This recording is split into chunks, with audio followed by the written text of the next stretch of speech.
Nagsimula ang pelikula sa isang MMA fighter na nagngangalang Wes Baylor na nakatakdang labanan ng kanyang matalik na kaibigan na si Johnny Sutherland, isang kapwa MMA fighter. Napakahigpit ng laban nilang dalawa dahil pareho silang nagsusumikap na talunin ang isa't isa. Gayunpaman, unti-unting pumabor ang laban kay Baylor na walang humpay na inatake si Johnny. Naghiyawan ang mga tao nang tumama ang mga sipa at suntok ni Baylor sa kanyang kaibigan. Sa huli, matagumpay na naipanalo ni Baylor ang laban. Sa kasamaang palad, naputol ang pagdiriwang ni Baylor nang malaman niyang namatay si Johnny matapos itong makatanggap ng malalakas na pag-atake mula sa kanya. Nakaramdam si Baylor ng labis na pagkadismaya at sinisi ang sarili sa nangyari. Para mapanatag ang kanyang isipan, nagpasya siyang umalis ng bansa at permanenteng manirahan sa Thailand. Ngunit kahit nandoon na siya, madalas pa rin siyang dinadalaw ng kanyang konsensya, dahilan para maging alcoholic siya. Hindi natatapos ang araw na hindi siya naglalasing at umiinom ng mga gamot pampakalma. Sa katunayan, nais na ni Baylor na huminto sa pakikipaglaban, ngunit dahil sa gastos ng buhay sa syudad, hindi maiwasang lumahok muli siya sa mga ilegal na laban sa Thailand. Sa paglipas ng panahon, nagsimula siyang lumaban sa harap ng mga elite na inimbitahan siyang makipaglaban sa rooftop ng isang luxury hotel kung saan ang mga manonood ay binubuo ng mga tycoon. Sa audience, dumating ang tycoon na si Jonah Aldrich kasama ang bodyguard niyang si Madden. Labis na humanga si Aldrich nang makita ang husay ni Baylor nang walang awa niyang inatake ang kanyang kalaban at naipanalo ang laban. Pagkatapos nito, si Baylor, na busy sa pagtitig sa mga ilaw sa lungsod, ay biglang nilapitan ni Aldrich. Pakiramdam ni Aldrich ay sinasayang ni Baylor ang kanyang talento dahil lumalaban lang siya para sa mababang bayad. Kaya naman, inalok niya si Baylor ng $1,000,000 para sa isang private match sa Myanmar. Hinikayat ni Aldrich si Baylor na tanggapin ang alok at sinabing kung mananalo siya sa laban, hindi na siya muling lalaban kahit kailan. Bago umalis, sinabihan ni Aldrich si Madden na ibigay kay Baylor ang kanyang business card. Pagkatapos itong pag-isipan ng mabuti, nagpasya si Baylor na pumunta sa opisina ni Aldrich sa Bangkok. Doon, inutos ni Baylor kay Aldrich na doblehin ang kanyang bayad. Nang walang pag-aalinlangan, pumayag si Aldrich sa alok ni Baylor. Kinabukasan, lumipad si Baylor kasama si Aldrich sa isang helicopter at bumaba sa kagubatan, kung saan binati sila ng isang military ceremony ng local general. Kalaunan, ipinakilala si Baylor sa iba pang mga kalahok. Pagkatapos nito, tinanong ni Baylor si Aldrich kung nasaan ang fighting ring. Ipinaliwanag ni Aldrich na ang ring ay ang kagubatan na nasa harapan nila at ang mga kalaban ni Baylor ay ang mga taong ipinakilala sa kanya. Ang mga kalaban ay susubukang hantingin at patayin si Baylor at idedeklarang panalo si Baylor kung makakarating siya ng ligtas sa border. Nang marinig ito, nalito si Baylor at hindi niya ma-imagine kung anong klaseng laban ang kakaharapin niya. Kahit na tinupad ni Aldrich ang kanyang pangako nang ibigay niya ang unang bahagi ng bayad sa anyo ng mga ruby, hindi pa rin ito napakalma si Baylor. Ipinaliwanag ni Aldrich na sila ay isang grupo ng mga tycoon na mahilig mangaso at hindi magtatagal ay si Baylor na ang kanilang target. Binigyan niya si Baylor ng 2 minuto para mabilis na tumakbo sa kagubatan bago magsimula ang laro. Sinubukang umatras ni Baylor at balak niyang kanselahin ang lahat ng kasunduan, ngunit sa kasamaang palad, pinalibutan siya ng mga sundalo sa ilalim ng utos ng general. Kapag sinubukang umatras ni Baylor, hindi sila magdadalawang isip na barilin siya. Nang wala ng ibang pagpipilian, tumakbo si Baylor patungo sa kagubatan. Ngayong nagsimula na ang hunt, ang pangkat ng mga hunter ay nagsimula ng magmarcha papunta sa kakahuyan upang tugisin si Baylor. Sa gitna ng kagubatan, ang isa sa kanila ay humiwalay sa grupo para mag-isang tugisin si Baylor. Ang lalaking humiwalay sa grupo ay nagngangalang Maduka. Hindi nagtagal, nahanap na ni Maduka si Baylor at naghanda ng barilin siya gamit ang isang sniper rifle. Gayunpaman, nagawang maiwasan ni Baylor ang pamamaril sa pamamagitan ng paglangoy sa lawa.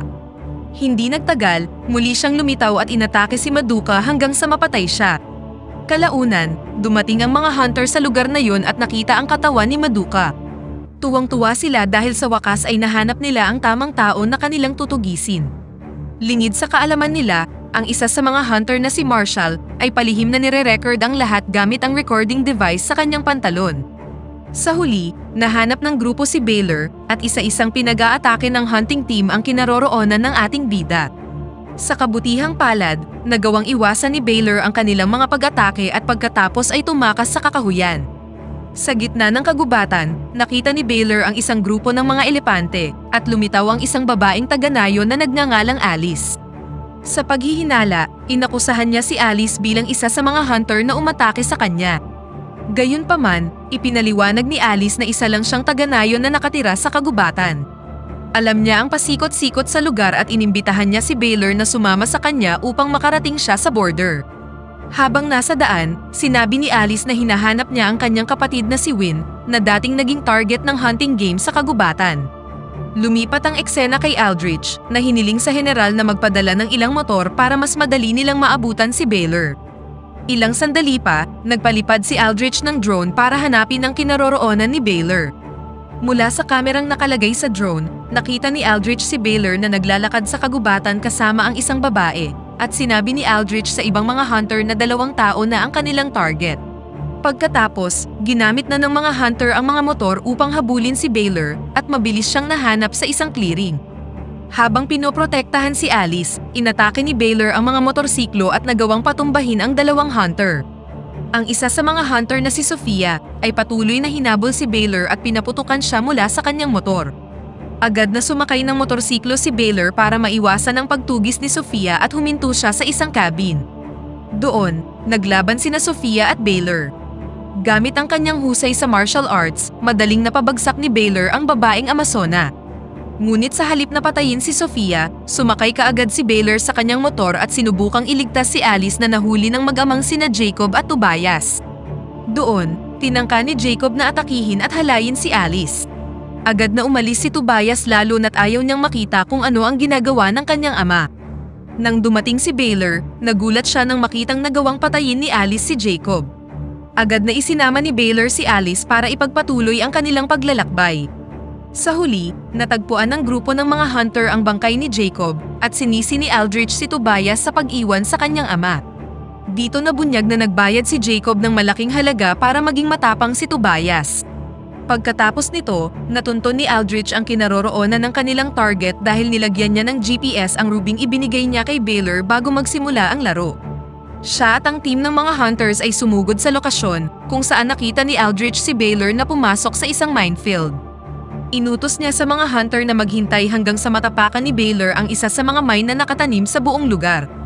Gayunpaman, nais ni Tobias na ipaghiganti ang pagkamatay ng kanyang ama, kaya kinuha niya ang kanyang baril at walang ingat na tumakbo sa minefield. Nang panain siya ni Baylor, aksidenteng natapakan ni Tobias ang isang mine at napatay siya sa pagsabog. Kalaunan, muling nakatakas sina Baylor at Alice at muling nagtago sa kakahuyan. Kinagabihan, dinala ni Alice si Baylor sa isang kuweba na madalas niyang pinagtataguan kasama si Win. Nang pumasok sila sa kuweba, laking gulat ni Alice nang makita niya doon si Win at agad siyang tumakbo para yakapin ang kanyang kapatid. Kalaunan, nagpasya silang magpalipas ng gabi sa kuweba. Sa isang lugar hindi kalayuan sa kuweba, nagtayo din ng mga hunter ng tent para doon magpalipas ng gabi. Kinaumagahan, nang magising si Baylor, nakita niyang mag-isa na lang siya sa kuweba at na-realize niyang umalis sina Alice dala ang Ruby. Dahil dito, agad na tumakbo si Baylor at sinubukan silang abutan. Mula sa malayo, nakita niya sina Alice at Win na nahuli ng mga hunter. Dahan-dahang lumapit si Baylor sa mga hunter hanggang sa makalapit siya kay Marshall na nakatayo sa di kalayuan habang kinukunan ang mga hunter na pinapahirapan ang magkapatid. Gamit ang kanyang bilis, kinuha ni Baylor ang baril ni Marshall at itinutok ito sa kanyang ulo. Pagkatapos niyang dalhin si Marshall sa harap ng mga hunter, hiniling niya kay Aldrich na i-trade si Marshall para kina Alice at Win. Kalaunan ay pinakawalan din ng mga hunter ang magkapatid, bagamat na natili silang maingat sa pamamagitan ng pagtutok ng baril kay Baylor at paglalakad patungo sa kanya. Si Baylor, na hawak pa rin si Marshall, ay inutusan sina Alice at Win na mauna nang umalis. Habang nasa daan, nakasalubong nila si Sofia na tinutukan sila ng baril. Dahil dito, itinulak ni Alice si Win sa may ilog at desidido siyang harapin si Sofia ng mag-isa. Sa laban na yun, nakapagpatama si Sofia ng malalakas na pag-atake sa katawan ni Alice. Gayunpaman, nagsimulang pumabor ang sitwasyon para kay Alice at sa huli ay nagawa niyang patayin si Sofia. Bumalik ang eksena kay Baylor kung saan unti-unti na siyang nakukorner. Habang papalapit ang kanilang distansya, inatake ni Baylor si Madden at sabay na binaril si Aldrich. Pagkatapos nito, nakatakas si Baylor sa pamamagitan ng pagtalon sa may ilog.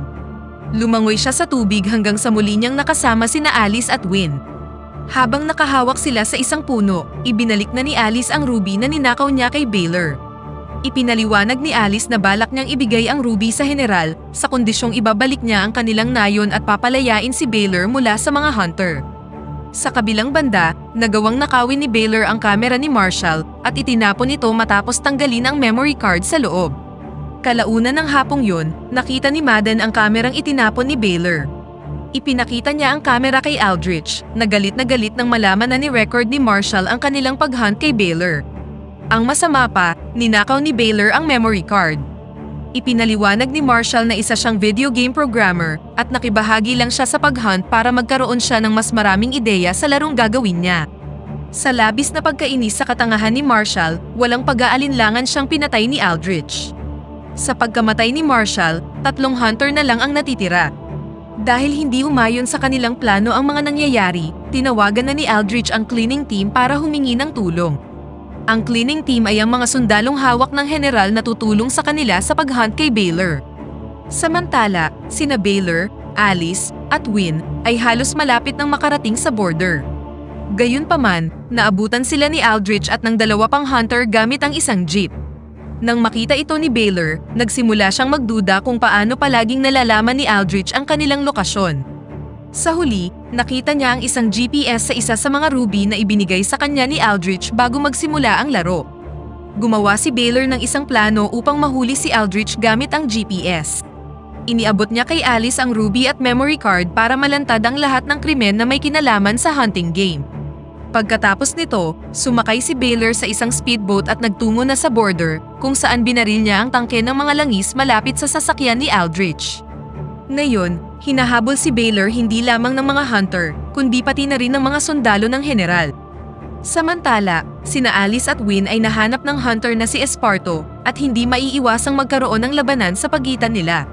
Nagtulungan ang magkapatid sa paglaban kay Esparto at gamit ang buo nilang lakas, sa wakas ay nagtagumpay silang talunin ang hunter. Samantala, pagdating ni Baylor sa border, nakita niya sina Aldrich at Madden na nakatutok ang kanilang mga baril sa mga lokal. Nagtago si Baylor sa likod ng isang tumpok ng kahoy sa may tulay, ngunit nang magbanta si Aldrich na papatayin niya ang isang batang lalaki, napilitan si Baylor na lumabas sa kanyang pinagtataguan. Iniutos ni Aldrich kay Baylor na ibigay ang memory card na kanyang ninakaw, ngunit iginiit ni Baylor na nilunok niya ang memory card. Dahil dito, inutusan ni Aldrich ang 5 local thugs na pagtulungan si Baylor. Pagkatapos, makikita si Aldrich na ini-enjoy ang hand-to-hand combat ni Baylor at ng 5 tulisan. Gayunpaman, nagawang talunin ni Baylor ang 5 thugs, kaya't kinailangan ni Madden na makipagduelo kay Baylor. Nang makitang natatalo na si Madden, kumuha ng baril si Aldrich para barilin si Baylor. Gayunpaman, sa halip na tamaan si Baylor, tumama ang bala kay Madden na agad niyang ikinamatay. Pagkatapos, nakipag one-on-one si Baylor kay Aldrich at inatake siya ng paulit-ulit. Nang kunin ni Baylor ang baril ni Aldrich at sinabing siya naman ang tumakbo sa kakahuyan, biglang dumating ang isang hukbo ng mga sundalo at agad na pinalibutan si Baylor. Sa kabutihang palad, biglang nagpakita si Alice. Ibinigay niya ang ruby sa general at hiniling na ibalik na niya ang kanilang nayon. Sa hindi inaasahang pagkakataon, pumayag ang general at hinayaang umalis si Baylor. Gayunpaman, hindi dito pumayag si Aldrich, kaya kinuha niya ang baril ng general at itinutok ito kay Baylor. Sa kabutihang palad, mabilis na kumilos ang mga nakapalibot na sundalo at binaril si Aldrich hanggang sa mamatay siya. Sa huling eksena, nagpakasal sina Baylor at Alice at nagtayo sila ng isang martial arts school, habang ang general naman ay naparusahan para sa lahat ng kanyang mga kasalanan, at dito na nagtatapos ang pelikula.